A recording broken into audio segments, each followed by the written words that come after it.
प्रश्न संख्या 3, अभाज्य गुणनखंड विधि द्वारा निम्नलिखित पूर्णांकों के एचसीएफ और एलसीएम ज्ञात कीजिए। ठीक है, तो हमें निकालना है सबसे पहले 12 का, फिर 15 का और फिर पहले वाले क्वेश्चन में 21 का। चलिए निकालते हैं।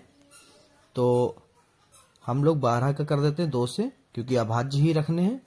तो 2 छंग 12, 2 तियां 6 और 3 इक्कम 3। ठीक है, फिर 15 निकालते 5 से, 5 तियां 15 और फिर 3 इक्कम 3। इसको निकाल लेते 7 से, 7 तियां 21 और फिर 3 इक्कम 3। ठीक है, तो फिर हमारा बच्चों क्या आएगा, 12 का जो हमारा गुणनखंड होंगे अभाज्य वो कौन कौन से होंगे, 2, फिर से 2 और फिर 3। ठीक है, ये हमारे हैं। और इसमें 15 के जो हैं वो भी लिख लो। 15 के हैं हमारे 5, 3, इतने ही है। और 21 के 7 गुणे 3। ठीक है, अब इसके जो है हम यहां पर एचसीएफ निकाल लेते हैं,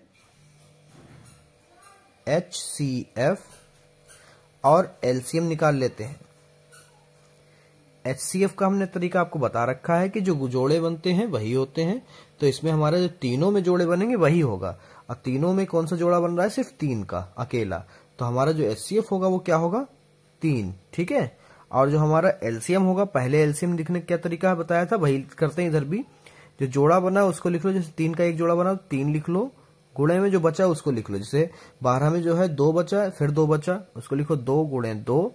ठीक है, उसके बाद में हमारा 15 में 5 बचा और 21 में 7 बचा, इसको भी लिख लो 5 गुणे 7। ठीक है, उसके बाद में जो है 3 दूनी 6 गुणा करा लो, 3 दूनी 6, 6 दूनी 12, 12 पंजे 60 और 60 सत्ते हो जाएगा 420। ठीक है, 60 सत्ते। ये पहला सवाल लग गया। ऐसे ही हमारा जो है इसका तीसरे का दूसरा लगाते हैं।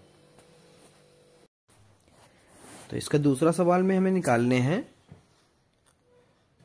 17 का, 23 का और 29 का। ठीक है, इसको कर लेते हैं। तो यहां पर जो है हम 17 का सबसे पहले लिख लेते हैं और फिर 21 का भी, 23 का भी बना लेते हैं और फिर हमारा 29 का भी बना लेते हैं। अब 17 जो है एक खुद अभाज्य संख्या है, तो 17 इक्कम 17 रहेगा।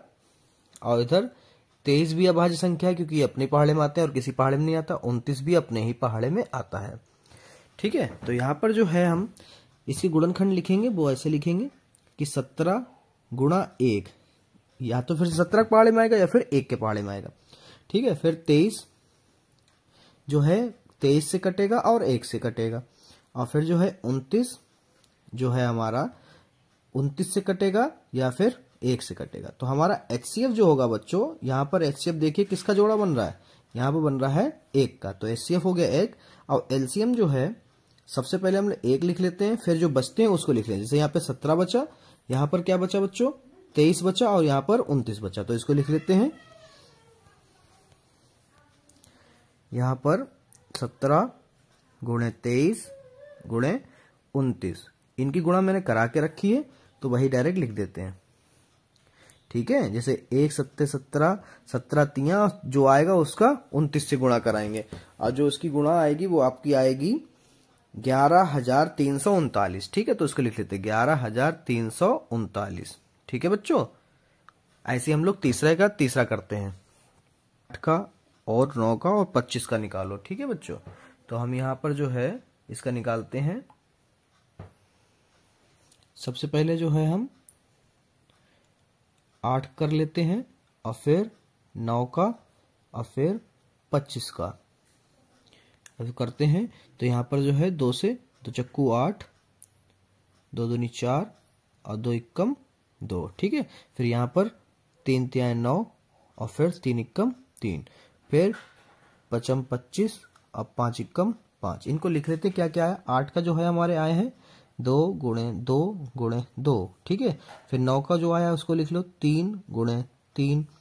फिर 25 का क्या आया है उसको भी लिख लो 5 गुणे 5। ठीक है, और एचसीएफ यहाँ पर हमें कोई भी जोड़ा नहीं मिल रहा, यानी क्या होगा 1 होगा। और यहाँ पर एलसीएम जो होगा, जो हमारे बच रहे हैं उन सभी को लिख लो, जैसे 2 गुणे 2 गुणे 2 और फिर नीचे 3 गुणे 3, ठीक है। उसके बाद में 5 गुणा 5।